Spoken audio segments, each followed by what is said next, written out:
আসসালামু আলাইকুম, আশা করি সবাই অনেক ভালো আছেন এবং সুস্থ আছেন।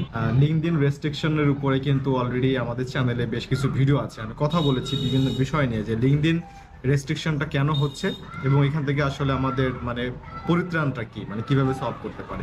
অনেকে আমাকে ফেসবুক পেজে আপনার ইনবক্স করছেন যে আসলে লিঙ্কডইনটা কিভাবে ভেরিফাই করব। সো লিঙ্কডইন ভেরিফিকেশনের জন্য কিছু বিষয় আপনাদেরকে জানা উচিত।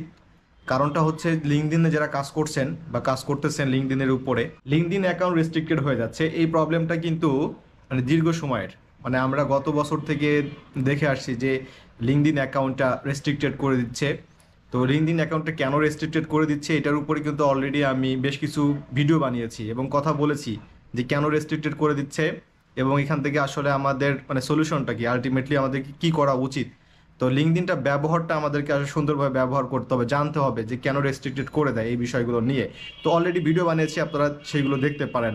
আজকের টপিকটা হচ্ছে যে আসলে বর্তমানে আমরা যারা ন্যাশনাল আইডি কার্ড দিয়ে, বাংলাদেশের ন্যাশনাল আইডি কার্ড দিয়ে আমরা যারা ভেরিফিকেশনের জন্য ট্রাই করতেছি, তো আসলে এটা প্রবলেমটা কি, হচ্ছে না কেন, এই বিষয় নিয়ে আজকে কথা বলবো। একটা বিষয় আপনাকে জানতে হবে যে এই ভেরিফিকেশনটা আসলে সবার দরকার হয় কিনা, এটা আমাদেরকে জানতে হবে। ভেরিফিকেশনটা আসলে সবার দরকার হয় না। লিঙ্কডইন থেকে আপনাকে নোটিফিকেশন দিবে যে আপনার অ্যাকাউন্টটা আসলে ভেরিফাই করতে হবে। বিশেষ করে রেস্ট্রিক্টেড হওয়ার পরে কিন্তু এই অপশনটা আসে, আমরা দেখেছি।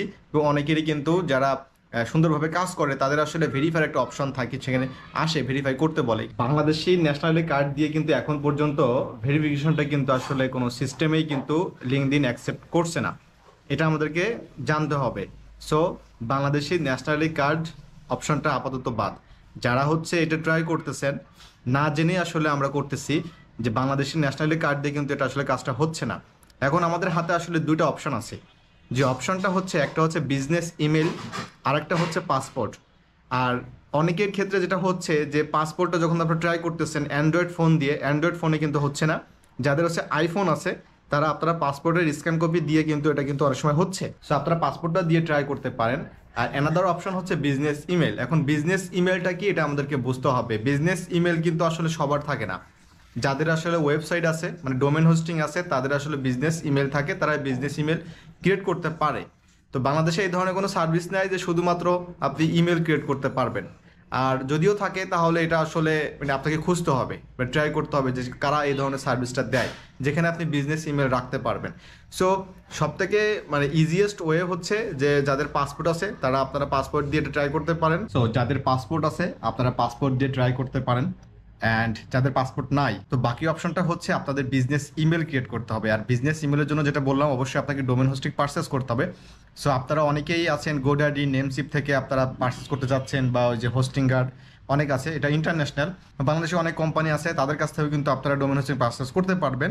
সো মোটামুটি একটা সার্টেন একটা অ্যামাউন্ট আপনাকে দিতে হবে, যেমনটা হচ্ছে ডোমেনের জন্য হয়তো আপনার 1,000-1,200 টাকা দিতে হবে। হোস্টিংয়ের জন্য এমন মোটামুটি আপনাকে 3 থেকে 4 হাজার টাকার মতো খরচ করতে হবে যদি ভালো ডোমেন হোস্টিং চান। তো এটা আপনার জন্য একটা পজিটিভ দিক হবে যে আপনি একটু ওয়েবসাইট বিল্ড করতে পারেন একটু প্র্যাকটিসের পারপাসে, প্লাস আপনার লিঙ্কডইনও লাইফ টাইম একটা সেভ হিসেবে থাকবে। সো এই দুটো অপশন অ্যাভেলেবেল আছে, আপনারা ট্রাই করতে পারেন যার যেটা আসলে অ্যাকসেপ্টেবল হয়। পাসপোর্ট থাকলে পাসপোর্ট, না হলে আপনাকে অবশ্যই কি করতে হবে, বিজনেস ইমেলের জন্য ডোমেন হোস্টিং পারচেস করতে হবে। সো ন্যাশনাল আইডি কার্ড দিয়ে বর্তমানে যে ভেরিফিকেশন হচ্ছে না, এটা হচ্ছে clear. So national ID card দিয়ে যারা ট্রাই করতেছেন, আমি বলবো যে ট্রাই করার দরকার নাই।